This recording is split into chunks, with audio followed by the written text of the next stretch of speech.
Welcome back to the MMA Fight Realm. It is your boy Chris, and I'm back with another picks and predictions video. This time for UFC Vegas 89, Rose taking on Amanda Ribas.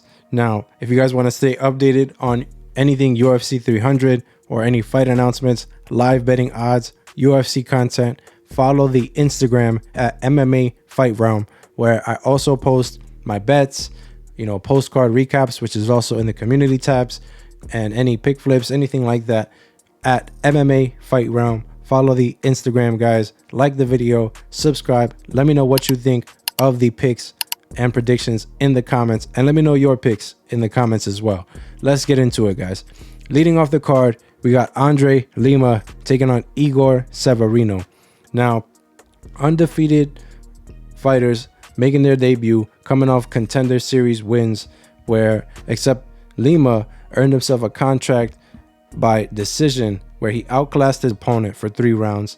He didn't have an opponent who really wanted to fight him. He had to do a lot of chasing in that fight, and he still earned himself a contract. So that was very impressive. And then Igor Severino coming off a 2nd round finish, which earned himself a contract. He got the finish, which is, likely how you get a contract on Contender Series. Undefeated fighter. He's definitely a very good striker, but he's more of a grappler out of the two. Severino will look to force the fights to the ground and impose his top pressure. And he's got slick submission game. He's got 4 submission wins, 4 knockout wins as well, though. So, he's got some decent hands.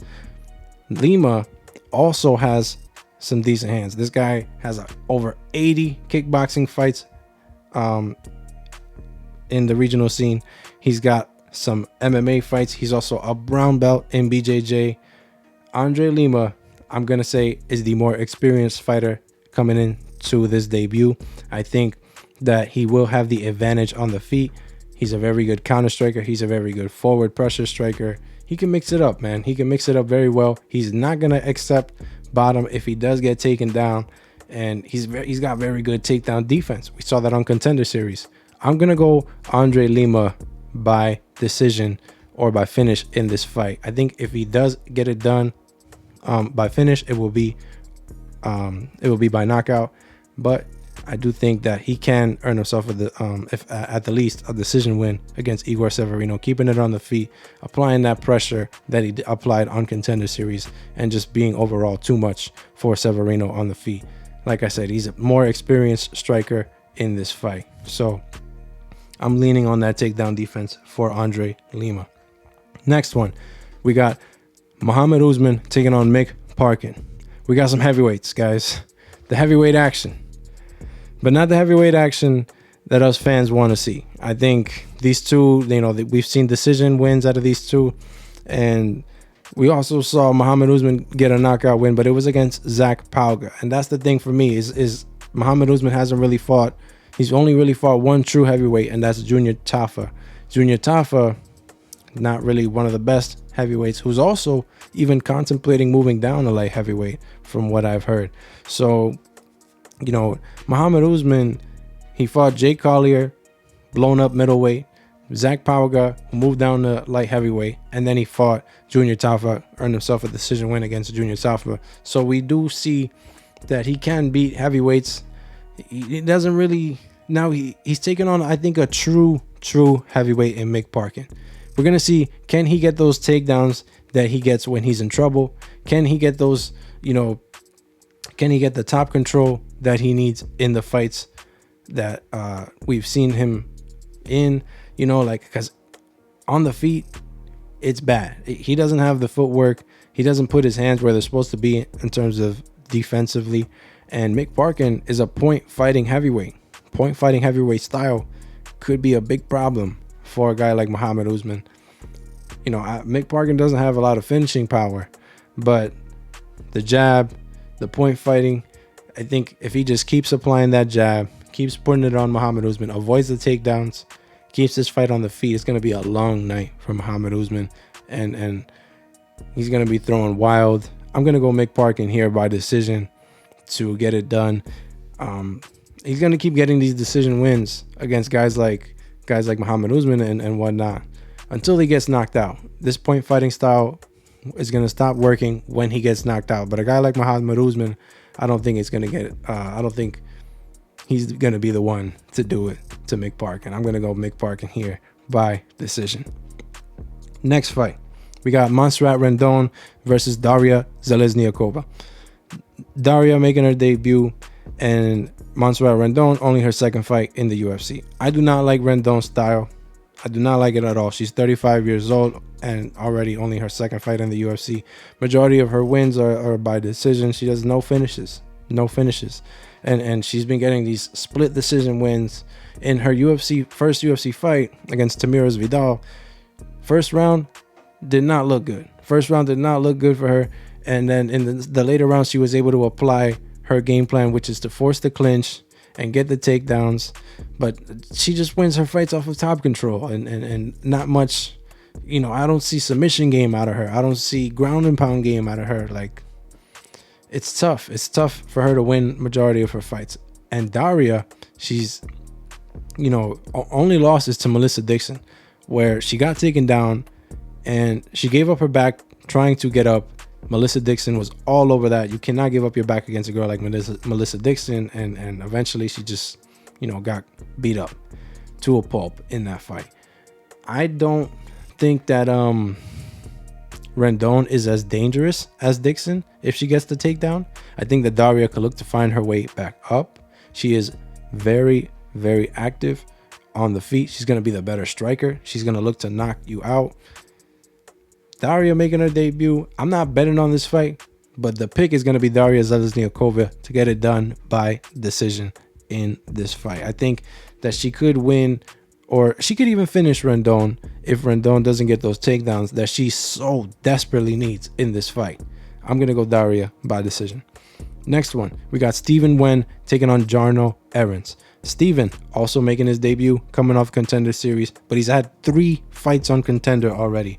One where, he ate a lot of shots, but he was winning in that first fight, and it was going to decision. But then eventually in the third round, ate a flying knee. That was the second one that he had already took in that fight. So, he showed a good chin up until that point, but then he got knocked out. Second fight, he has a height and reach advantage against his opponent, but he only wins it by decision. And we saw, on Contender Series, you can't just win a decision and expect to earn a contract. That's why I said it was very impressive for Lima, first fighter of the night, to earn himself a contract by decision. Stephen Nguyen didn't get that. Then in his third opportunity against AJ Cunningham, takes a lot more chances and gets the finish against AJ Cunningham in the second. Now he gets his debut against Jarno Errens, who, a loss to William Gomis and a loss to Sung-Woo Choi does not look good in my opinion, because both of those guys are strikers turned wrestlers when they faced Jarno Errens, and they were able to get it done. Sung-Woo Choi, not much of a grappler. I don't think that he prefers fights on the ground, but he turned into one when it came to Jarno Errens, and he was successful. So Jarno Errens' takedown defense is extremely questionable to me. I do like his striking. I think he's got some slick striking. He's got some good kicks. And maybe he can land a flying knee on Stephen Nguyen like it caught Stephen Nguyen before. But Stephen Nguyen, like I said, he showed a good chin in that fight prior to that. So I do think that Stephen, if he does get caught with something, he's gonna have the chin for it. I like Stephen Nguyen in this fight. He's got good ground game as well. We haven't seen all of Stephen Nguyen's tools because of the Contender Series implications. Like, you look to get a finish in that fight, you don't look to do anything else. And that was his third time, so he knew what he had to do. I think he's going to show a little bit more of his game in his debut. I like Stephen Nguyen by decision in this fight. Next one, we're going to go Miles Johns versus Cody Gibson. Miles Johns is taking this one on short notice. He's been proven to get it done on short notice before, though. He took a fight against Vince Morales. He's pretty much on like 9 days notice or 2 weeks notice, something like that. And then he won that fight. He won that fight by split decision or unanimous decision against Vince Morales. Tough fight where he had to eat a lot of shots, and he couldn't get the takedowns. But his background is wrestling. So he's a good grappler. He's got some decent hands, knockout power. He got a full camp to prep for Dan Argueta, and he showed a lot of improvement. He showed improvement in shot selection, improvement in the grappling, and a lot of improvement in the cardio. And that is what's going to be, tested here in this fight against Cody Gibson. And Cody Gibson also has a height and reach advantage. So Cody Gibson,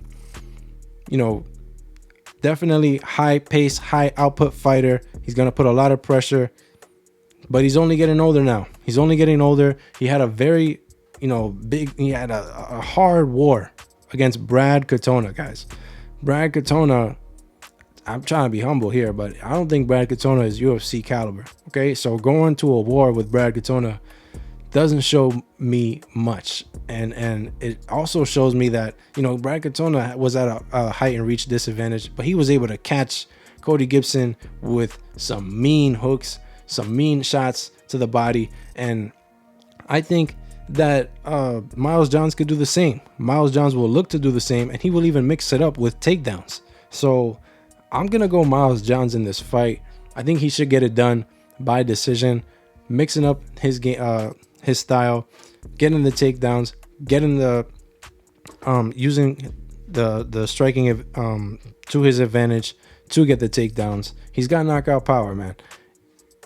It's a little looping and it's a little wild, but Cody Gibson doesn't take advantage of his height and reach like he should, and maybe we might see a different style out of him. But in that last one, he was very willing to fight in the phone booth against Brad Katona. He cannot afford to do that in this fight against Miles Johns. He's gonna have to respect his power more. So we're likely to see this fight go to decision, and I'm picking Miles Johns. Next one, we got Ricardo Ramos taking on Julian Erosa. Ramos is coming off a bad performance where he got caught on a guillotine against Charles Jourdain, and that was just a lack of IQ in that fight, in my opinion. I think Charles Jourdain had him wrapped up in that guillotine for a while, and it was very clear that you could see Jourdain, that was all he was going for the majority of that round, and Ramos just didn't pick up on that. He left his head there, in a very vulnerable position, and kept trying to advance into a submission of his own, but he just fell deeper into the guillotine and eventually ended up tapping out. Extremely embarrassing loss for Ricardo Ramos, in my opinion. He's a Brazilian BJJ artist as well, so I think he was ashamed of his performance. I think he's going to look to bounce back. He's got very slick striking. It's not technical at all. I think, we've seen it. He's got a mixture of spinning back elbows, and he likes to do a lot of spinning shots, but they all have knockout power to them. So Julian Erosa, a guy who's coming off 2 knockout losses for a total of 6 knockout losses in his UFC career. His chin is extremely, extremely questionable. I mean, to the point where you don't have to hit him with something hard, but just something that he doesn't see, and it's going to affect him. And I think that is what's going to happen in this fight. I think he's a good fighter. He's a better striker in terms of technicality in this fight, and in grappling he's going to give Ricardo Ramos a hard time, but I do think Ricardo Ramos can catch him with something that he doesn't see, and that's going to be a big problem for Julian Erosa. Questionable chin. I gotta go with Ricardo Ramos. You just can't count on Julian Erosa to get it done at this point with all those knockout losses. So Ricardo Ramos is the pick here, by finish or by decision. Next fight, we got Kurt Holobaugh taking on Trey Ogden. This should be a fun fight. This is going to be an extremely fun fight. Kurt won the Ultimate Fighter finale with his slick submission game. He's a dog in there. He makes every fight a scrap.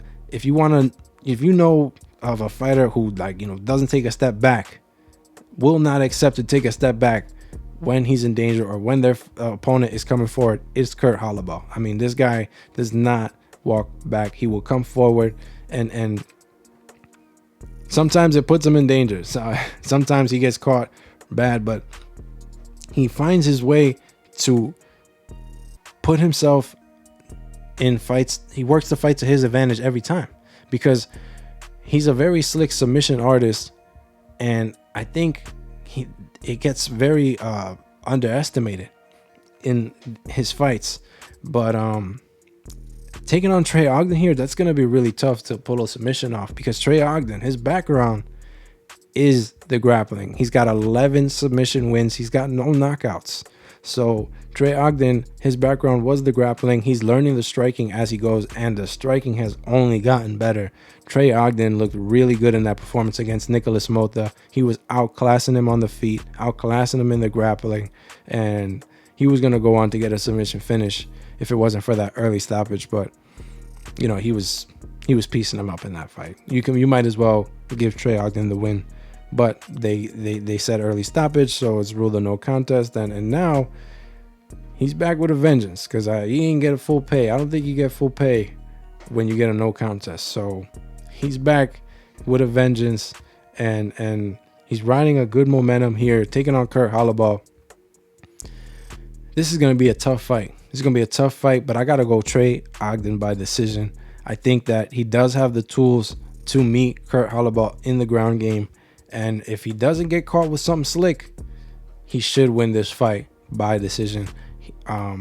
Just by, I definitely think the striking advantage for Trey Ogden is there. He beat a guy like Daniel Zellhuber, and Daniel Zellhuber we've seen is now on a phenomenal run. I know that was early in Zellhuber's career. I think that was Zellhuber's debut, but Zellhuber was talked about as a knockout artist prior to the UFC. So he could take on a guy like Zellhuber in the striking. He could definitely take on a guy like Kurt Holobaugh in the striking, which, that was a long time ago and we're talking about now. So there's definitely been some improvement for Ogden. I'm going to go Ogden by decision in that fight. Next one, we got Fernando Padilla taking on Luis Pajuelo. Pajuelo is making his debut, coming off the Contender Series, and he got a finish on Contender Series. He's only 9 fights into his career. He's 8-1, 7 knockouts out of his 8 wins. So he's got knockout power. Definitely got knockout power, but he's wild, man. He's very wild. Watching the tape, he takes a lot of chances, and I like that as a fan.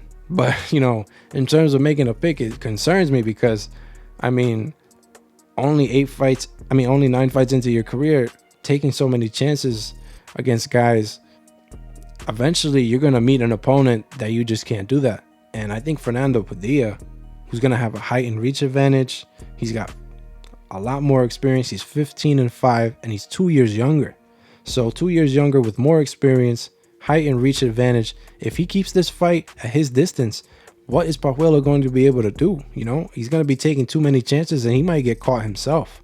So Fernando Padilla, he's coming off a decision loss to Kyle Nelson, where he had a really good first round, but he wasn't able to repeat that heading into the later rounds, and he ended up losing that one by decision. And his stock definitely dropped in that fight because he showed that he doesn't overextend majority of his shots. He likes to be very technical. He's strategic in there. He's going to be the more technical striker out of the two, and I like his chances here to get a bounce back win and earn himself a decision win in this fight.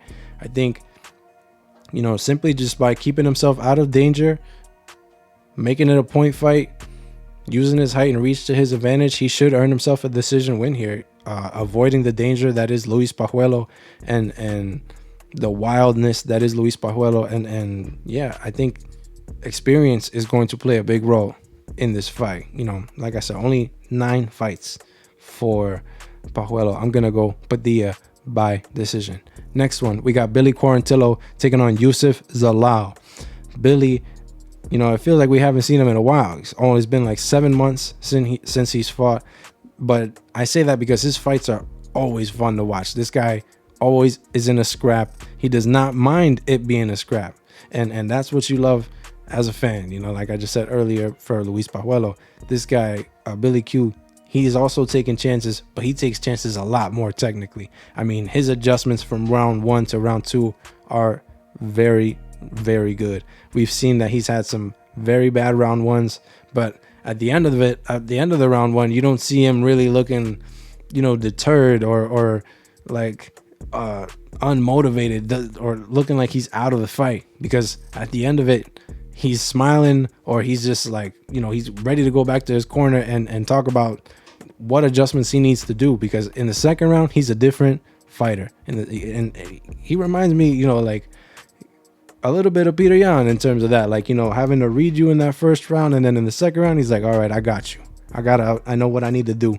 But Peter Yan definitely a lot better at that, there's no doubt about it. But Billy Q is forward pressure, high output kind of guy. He's going to put it on you. He's going to put the pressure and put the pace on you, and he's going to look to tire you out and make you quit in that fight. We've seen him make fighters quit, like Alexander Hernandez in the second round. So, preparing for Billy Q on short notice is extremely tough, and that is the task for Youssef Zalal this weekend. Youssef Zalal, he got cut, but I don't think he deserved to get cut. He came to a draw with a guy like Damon Jackson. We see Damon Jackson having some success now. So, that draw definitely raised some stock for Youssef Zalal coming into this one. And I do think he even won that fight. Having to watch the fight back to give my prediction for this one, watching that third round, I thought Youssef Zalal did enough in that third round. And before that, it was 1-1 in my opinion. So going into that third round, 1-1, and then Youssef Zalal did a lot of damage to Damon Jackson in that third round. He even got a takedown in that round. I think that Youssef won that fight, but it ended up being a draw. Is what it is. And then he gets cut. But he does his thing in the regional scene. He fights, a bunch of guys.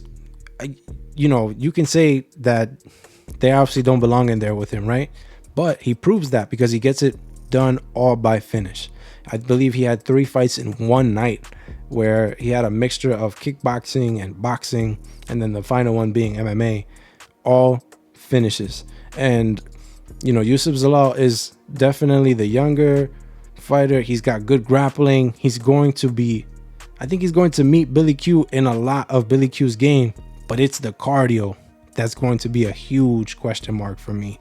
Taking this fight on short notice, I just don't know how he's going to do. I know he trains at altitude, so maybe it might not make a difference, and I could be wrong, but I'm gonna go Billy Q by decision here. I think he's a very tough guy to prepare for on short notice. His pace, his output is going to be too much for Youssef Zalal, in my opinion, and I think it's gonna be a very hard first round for Billy Q.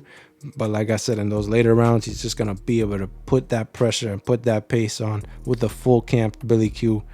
You got to watch out for him. Billy Q is the pick here by decision. Next fight, we got Cameron Saaiman taking on Peyton Talbot. I'm going Cameron Saaiman. I don't usually give my pick out, before I give my predictions. It's not often that I do that, but I'm saying this early because I hear a lot of people going on picking Talbot this weekend, and I don't really see why. He's only 7-0, very unproven fighter in my opinion. He won his Contender Series fight by decision, where he had some trouble with the takedowns in Contender Series. He had some trouble in his debut against Nick Aguirre in the grappling as well. This guy's a great stand-up fighter. But his grappling is an issue, and he's definitely working on it. We can see the improvement. Obviously, he's not losing these fights. He works his way back up, and he's got good takedown defense apart from getting taken down. I just think that Cameron Saaiman welcomes the fight wherever it goes. He doesn't mind the fight being in a phone booth. He doesn't mind the fight being on the ground. He will get takedowns when they're least expected. He can mix it up very well. I think that he's got a good coach. I think that Cameron, I'm not ready to rule him out. He's got 3 wins in the UFC, 2 finishes, and his only losses to C-Rod, who was about 100. I think he weighed in at 140 pounds that night. And C-Rod is now giving featherweights problems. All right, so Cameron Saaiman's only loss in his career is to a guy who came in extremely overweight and is not bad whatsoever. C-Rod is a really good featherweight. So, to go to decision against C-Rod, who is now a featherweight and, a different weight class type of fighter, you got to give credit where credit is due. A loss for Cameron Saaiman, but his only loss. I'm not ready to rule him out. I think that Cameron Saaiman should get a bounce back here against Peyton Talbot, and give Peyton Talbot that one on that undefeated streak that he's been on. So I'm counting on Cameron Saaiman this weekend to get it done. I think he could get it done by finish or decision is likely the pick though. So Cameron Saaiman by decision. Next one, we got Edmen Shahbazyan taking on AJ Dobson. These two both got a change in opponents, so this is short notice for the both of them. Short notice for Edmen Shahbazyan is extremely questionable for me, man. His cardio is not something you can count on. We've seen that in his fights. His third rounds are extremely bad. I mean, wow. But if there's one thing I will say, I do think he has the striking advantage in this fight. I think he's got a striking advantage. AJ Dobson looks to wrestle. He will look to grapple, and it's about the type of wrestling that AJ Dobson does. I don't think he's going to tire out Edmen Shahbazyan in this fight if he does get the takedown. And that, for me, like I said, I think Edmen Shahbazyan is the better stand-up fighter. So it's tough to count on Edmen because of his cardio on short notice. But because he has the striking advantage in this fight, I'm going to go Edmen Shahbazyan. I haven't been impressed with AJ Dobson's performances lately. He's only 1-2 in the UFC with a decision win. So I really got to see more out of AJ Dobson to convince me that he can win against a guy like Edmen Shahbazyan, who has got a lot of experience in there. He's been in there with a handful of middleweights now. So I'm going to go Edmen Shahbazyan by decision. Next fight, we got Carl Williams taking on Justin Tafa. Justin Tafa stepping in for his brother on this fight. Keep in mind, Junior Tafa stepped in for Justin Tafa on 1 day's notice. Justin pulled out. He had a full camp prep for 37-year-old Rogerio de Lima, who had previously gotten knocked out. I think this is an extremely different opponent coming from de Lima, who had, was 37 years old, just gotten knocked out. I think he had a really good chance against de Lima, and now against Carl Williams, who we know, he's only 34, not as older as de Lima was. His game is to wrestle. It's really tough to count on Justin Tafa, especially after what we saw from his brother in the last one. And I say that because that is his main training partner. I've seen enough interviews to out of Justin Tafa and Junior. They talk about it all the time. That is his main training partner. The takedown defense is just not there. It's just not there. And if heavyweights don't ever look good on their back, a guy like Justin Tafa, I'm not expecting him to find a way up if he gets taken down. I don't think so. And I think this is a clear striker versus grappler. Southpaw stance for Justin Tafa could bring some problems for Carl Williams, but he trains at Extreme Couture. I mean, there's a lot of bodies in that gym. I think that he would have likely seen a southpaw for this camp. I'm gonna go grappler Carl Williams to get this one done, probably by submission or ground and pound finish in the co-main event of this weekend. I do think that the grappling is what's going to be key. He knows that he can't stand with a guy like Tafa. I mean, Tafa's got that knockout power, and Tafa can surprise me. Tafa can knock out Carl Williams with something, but I do have to side with grappling in this fight though. I'm gonna go Carl Williams by submission or by ground and pound finish. Main event, Rose Namajunas taking on Amanda Ribas. Now, these two are coming off two completely different fights, in my opinion. I think Rose, she broke her finger in the first round against Manon Fiorot, who is now fighting Erin Blanchfield in a title eliminator. So Rose, she moved up to flyweight, and she looked good. She looked good in that fight because she fought her way all the way to decision, and it was a scrap against Manon Fiorot. She didn't get outclassed against Manon, and she showed, her experience in that fight too, because she was having some success of her own. Amanda Ribas almost got finished in the first round against Luana Pinheiro, and I think if Luana Pinheiro just had a little bit more cardio in the tank for the rest of the rounds, it would have been a bad night for Amanda Ribas. And we probably would be looking at Rose Namajunas versus Luana Pinheiro right now. But because she got that win, because Luana gassed out, Ribas was able to bounce back, get a finish of her own, and that was a crazy fight. I think it was a war, in my opinion. And Amanda Ribas has a heart. She's a scrappy fighter, and she doesn't mind it going to the ground. She doesn't mind it being on the feet. She earned herself a main event against Rose Namajunas. I think this is where, you know, just like, this is going to be too high level for Amanda Ribas. Rose, I'm not ready to count out Rose just yet. I do think she had a decent performance against Manon, despite it being a loss.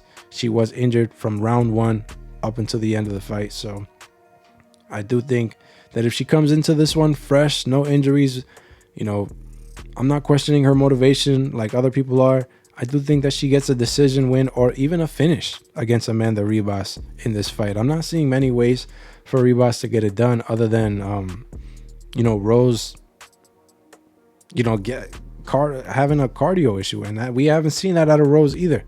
Rose is a great striker. She's got great grappling, good jiu-jitsu. She can knock you out. I think Rose is better everywhere in this fight, in my opinion. I gotta go Rose Namajunas to win this fight this weekend and end off UFC Vegas 89. And there you guys have it. Those are my picks and predictions. Let me know what you think of the predictions in the comments, and let me know your picks in the comments. Follow the Instagram guys at MMA Fight Realm. Stay tuned for the best bets and the post weigh-ins picks this weekend. Yeah, there you guys have it, man. I'm out of here.